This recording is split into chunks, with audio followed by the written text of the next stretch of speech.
Heat wave. हाल ही में दिल्ली के नजफगढ़ में 47.8 डिग्री सेल्सियस के साथ देश का सबसे अधिक तापमान दर्ज किया गया। ऐसे में ये जानना जरूरी हो जाता है कि आखिर हीट वेव क्या है और इससे बचाव हेतु क्या उपाय किए जा सकते हैं। हाटकर सी हीट वेव अलर्ट। भारतीय मौसम विज्ञान विभाग आईएमडी की वेबसाइट के अनुसार गुणात्मक रूप से हीट वेव हवा के तापमान की एक ऐसी स्थिति है जिसकी उपस्थिति मानव शरीर के लिए खतरनाक हो जाती है।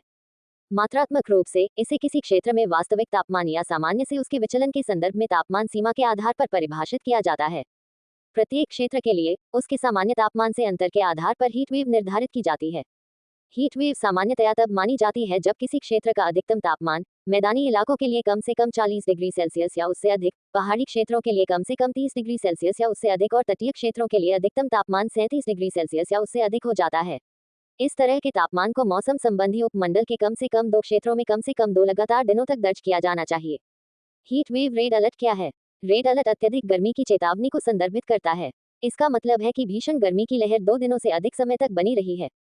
Heat wave red alert. राष्ट्रीय आपदा प्रबंधन प्राधिकरण एनडीएमए के अनुसार हीट वेव के प्रभाव को कम करने के लिए निम्नलिखित उपाय किए जा सकते हैं। अनावश्यक धूप में जाने से बचें, खासकर दोपहर के समय।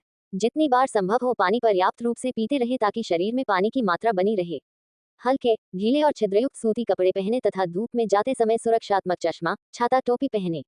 शरीर में पानी की कमी करने वाले पदार्थ जैसे शराब, चाय, कॉफी और कार्बोनेटेड शीतल पेय से बचें। इसके बजाय औज़, लस्सी, नींबू पानी, छाछ आदि का सेवन करें।